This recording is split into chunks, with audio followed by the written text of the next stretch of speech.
Okay, this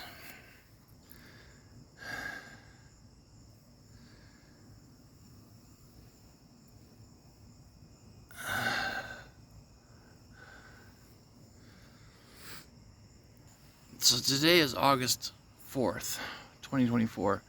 That happened on August 13th,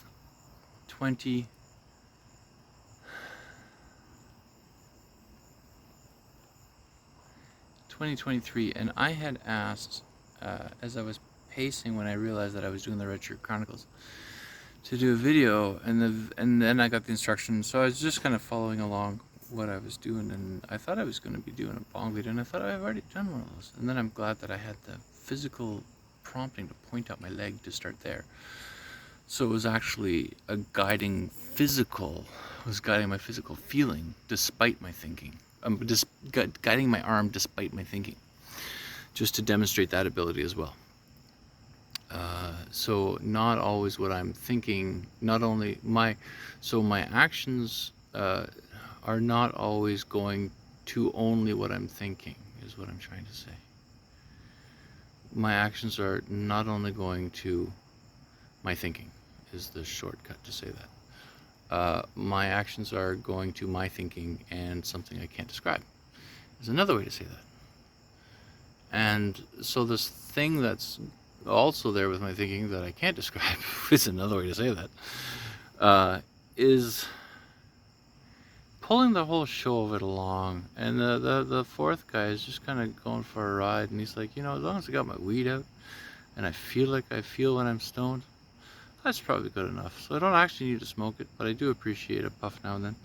But I wanted to definitely tell you about the story from August 13th, when I fell on a scooter after I slipped on a puddle because I was driving too fast, because I saw the puddle too late. So when I veered, the angle that the tire made with the scooter was too sharp in order to allow me to veer around the puddle, and I tumbled off the scooter and went rolling into the light post, which broke my sort of my shoulder, definitely my shoulder, and 3 ribs. Broke those, and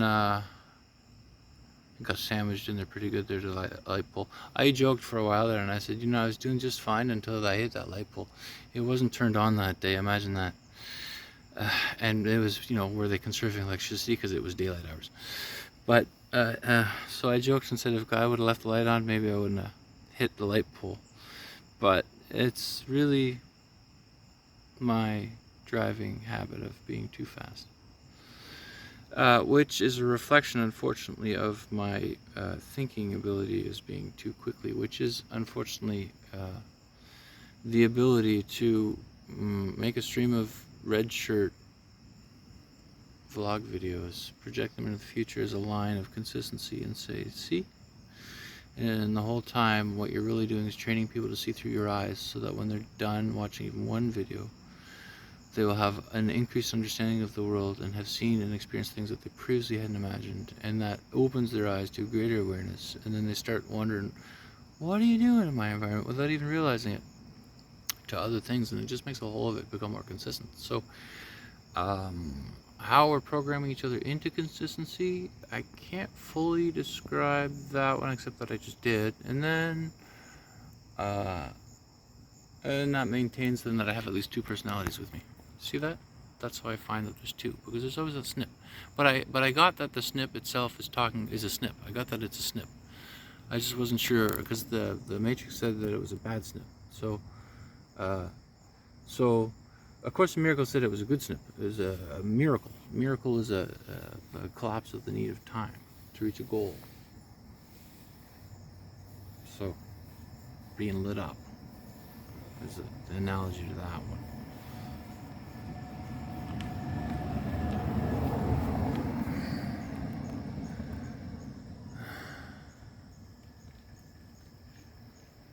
There's a wave of fear coming up on that one.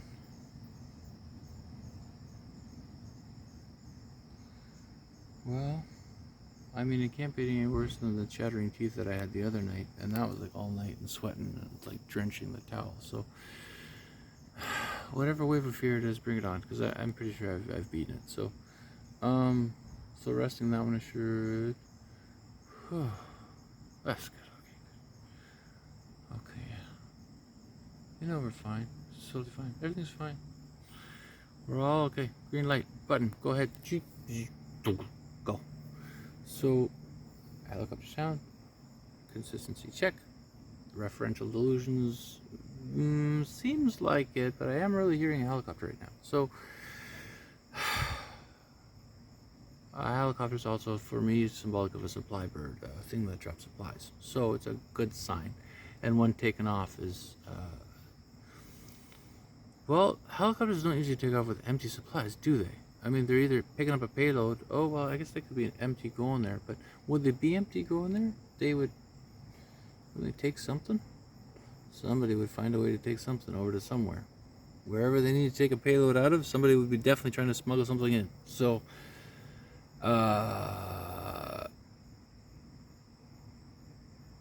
Black Hawk. Is that what helicopters represent? I always wondered what that represents in the dream state. Oh, so it's oh.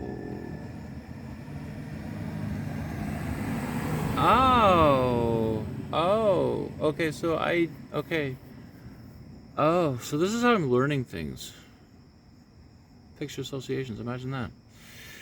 I won, I guess, played the stock market for a while there. In 2009, from March to June, I went from, I don't know, 100,000 to 1 million in my stock account, something like that. And at one point I saw a picture of ships. I had a dream of ships leaving. And then in another dream I had a picture of ships coming in. So it was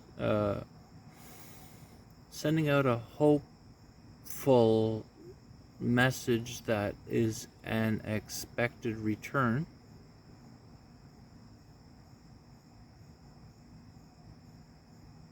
to another dimension, because it's a helicopter, and that's what a helicopter represents in the unconscious.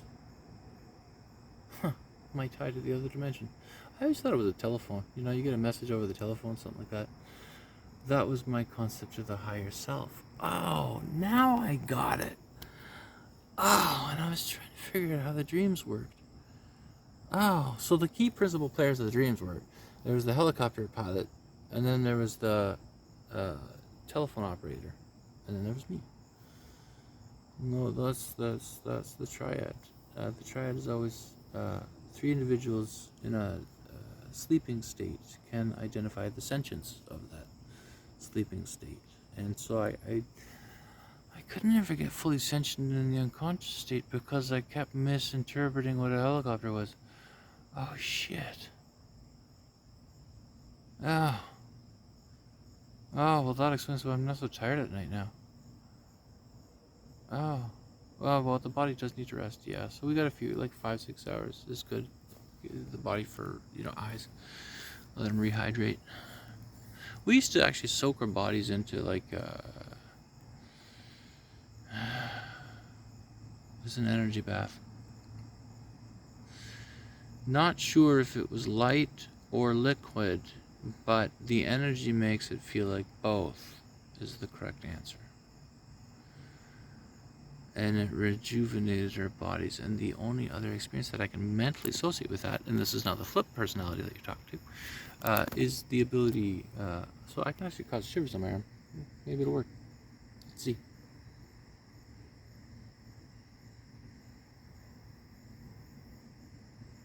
I was going to switch the camera around, but I was told to just leave it there if anyone's tracking this.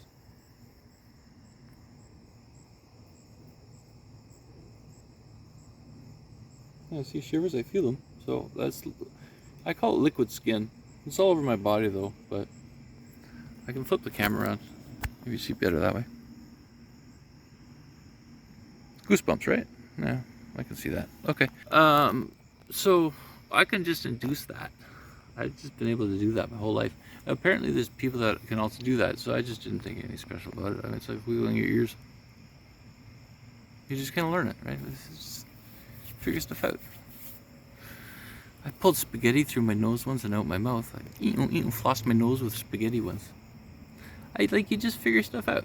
Like you just, I mean, okay, all right, okay. So we're not gonna do that kind of figuring out. And there are some people with some really twisted senses of figuring things out. So we're not gonna do that. Okay, but the body is the machine, and going back to pride, it's about respecting the body as a machine and the rights of an individual to the machine that they operate, including the devices that are attached to it, even if not with a physical attachment, such as cell phones, which we can leave lying around. They are still attached to our unit, so please return them to their owners when we have left them somewhere. Hence the law, thou shalt not steal. Really tedious about that one. Okay.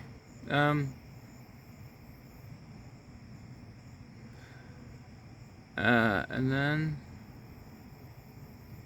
yeah, it's important. It's important. These are important things. So these are important things.